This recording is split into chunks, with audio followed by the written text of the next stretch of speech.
Hey guys, we're going to be taking a look at Ryobi's new P781 area lantern. It puts out 330 lumens of light on high, 360 degrees. It's a good little lantern. Let's take a closer look and go over some of the features, and I'll do a demo. Alright, so here's the lantern up close. It weighs in at just about a pound. It weighs just about as much as one of the 1.3 amp hour P102 lithium ion batteries they've got for the OnePlus system.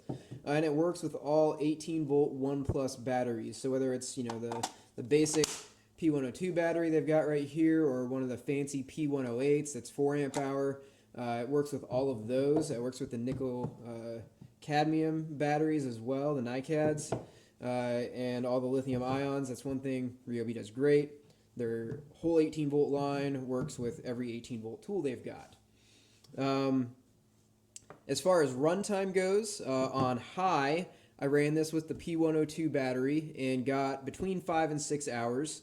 I was expecting it to go a little bit longer because this is a 24 watt hour battery, and this is a 3 watt Cree LED in here. So I was expecting about 8 hours, and obviously it's not going to be 100% efficient.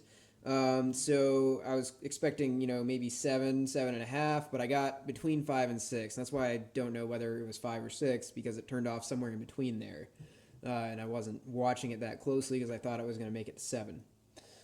Anyway, so with a 4 amp hour battery, they claim it's going to get 48 hours of runtime. So that's got to be on low, not on high. And low, they don't specify a lumen output, but I think it's roughly half to a third of what high is. So you're looking at 100 to 150 lumens, I think, for low. On high, you get 330 lumens out of the 3 watt LED. The LED is up top here, and you've got a reflector down at the bottom here that kind of spreads out your light. And the glass, or the plastic rather, is it's got like a little bit of a frosty pattern, so it diffuses the light a little bit. I wish it did a little bit more though, because it's kind of sharp and harsh. You get a point right here where the LED is, and you get a point down at the reflector.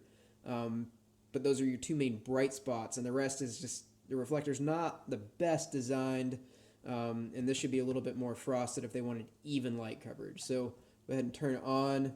And it looks all like nice and even here, and the camera finally auto adjusted. You can see the reflector down at the bottom, and actually in person it looks a little bit more like this. This is low, but on high you get a point right here and a point right here in person, and it's just kind of oversaturating the camera right now when it does this. So it's definitely two pinpoints and then kind of dispersed light in between there. So not the most even light coverage, but it definitely gets the job done if you're going camping and just want some area lighting. So other features this thing has, on the side here, it's got a 1 amp USB port. Why it is not a 2 amp USB port, I have no idea.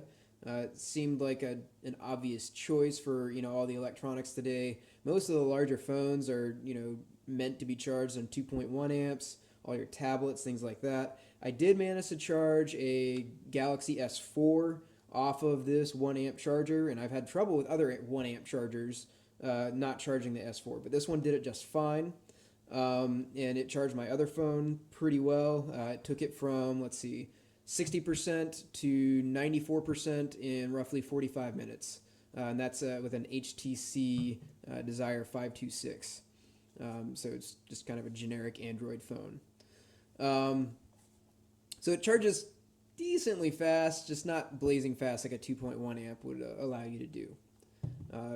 One of the features that I don't like so much, you've got a hook on the top here for hanging it. I wish this was a little bit beefier. This is plastic. You can see it's got 2 connection points here, and then 3 on the body of the lamp. And it's got a little metal, I think it's a steel pin right here that holds the whole thing on. So at least that part's metal. But this is plastic, and it's kind of got like a snap to, so you're putting stress on this every time you rotate it past there. And I'm just not sure that's going to hold the test of time. It feels a little flimsy when I hold it from this too, and that's with a 1.3 amp hour battery. So if you put a 4 amp hour battery on here, you're putting a lot of weight on this little plastic hook. So I wish that was metal or just a little bit more sturdy. With the P2 or P780, this is the P781. So with the previous one, it had like a nice carry handle here, and I don't know how sturdy that one was because I haven't had hands-on time with it. But it looks a lot better designed than this thing. So what I wish they had is that same carry handle with maybe an indentation in the center so you can hang it from a rope, or even a hook built into that carry handle somehow, that you can hang this on a strap without having to undo the strap and retie it around it. So I mean the hook's nice and convenient, I suppose. It's not very robust feeling. So those are only my two really complaints. Is I wish this was 2.1 amp USB charging port, and I wish this was a little beefier, and a little bit more frosting on the glass might have been, or on the plastic might have been good for diffusing. Other than that, this is a pretty good little light. We'll go ahead and do some lights out tests with this, and I'll turn it on. You can see how much light it throws, and then I'll just wrap things up. Alright, so I've got it on high. There's no other illumination in the garage. It's night outside, so it's just the light you're getting this from. And it's 330 lumens now. And you can see it's good for kind of area lighting. It's not super bright in any one spot, so not good for task lighting. But if you're going camping or if you have a power outage and you just want to be able to see things, this gets the job done. So it's bright enough to read by if you've got your reading stuff right down here next to it. It's going to be a little bit of strain on your eyes once you're out a couple feet away from it, and it's enough to play cards by or something like that if you're out camping at a picnic table and you got this at one end of it or hung up a little bit.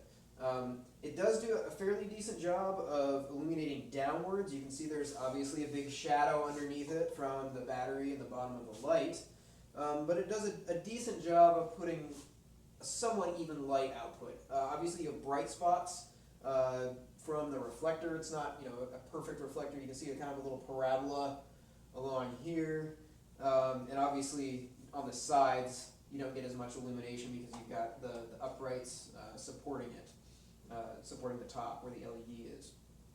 So that's 330 lumen mode. This is low, which is roughly half the brightness, I think. This is the power setting. They're claiming 48 hours of runtime with a 4 amp hour battery, which is really impressive. I think it's roughly 100 to 150 lumens that you're looking at right here.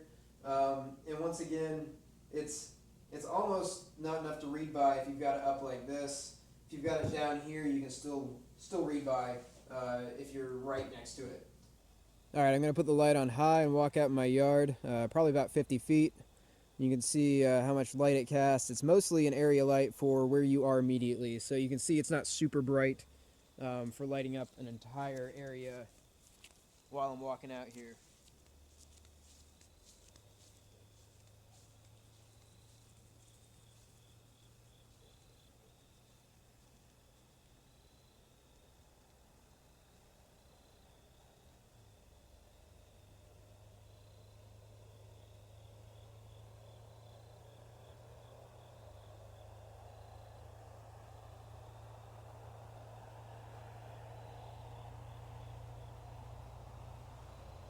Alright, so things I like about this lantern, it's a whole lot brighter than its predecessor, the P780. The other one was 130 lumens, this one is 330 lumens, so it's roughly 2.5 times the brightness. So overall, this is a good lantern. The biggest use case I see for it is camping or working in a small area. I don't really see it as a work light because it's not really focused. You want more of a spotlight or a floodlight if you're doing an actual task lighting, because this one does just kind of lights up everywhere. So if you're doing up close work under a sink, it's going to be okay. But if you're really doing a larger area that you're working in, you're going to want a different light. For the price point, I'm not actually sure where it's at because Home Depot and Ryobi provided this to me as a review sample, and they actually haven't released a price for it yet. So I'm guessing the P780, the predecessor to this one, is $20 right now, bare tool. So I'm guessing this one's going to be between 20 and 30 bare tool. I'm guessing 25, taking a stab at it, but I'm not entirely sure. And I think for that price, this is a good deal. if you're getting up above $30, I think I might skip this one, especially since the USB port is only 1 amp output. But then again, you got to take into account some of those other tool manufacturers have just USB converters for their 18-volt batteries, and those are outputting 2.1 amps though. But those by themselves are $20, and with this one you get a lantern and a USB output. So hopefully this review was helpful. Let me know if you have any questions in the comments section below, and once again, don't forget to subscribe.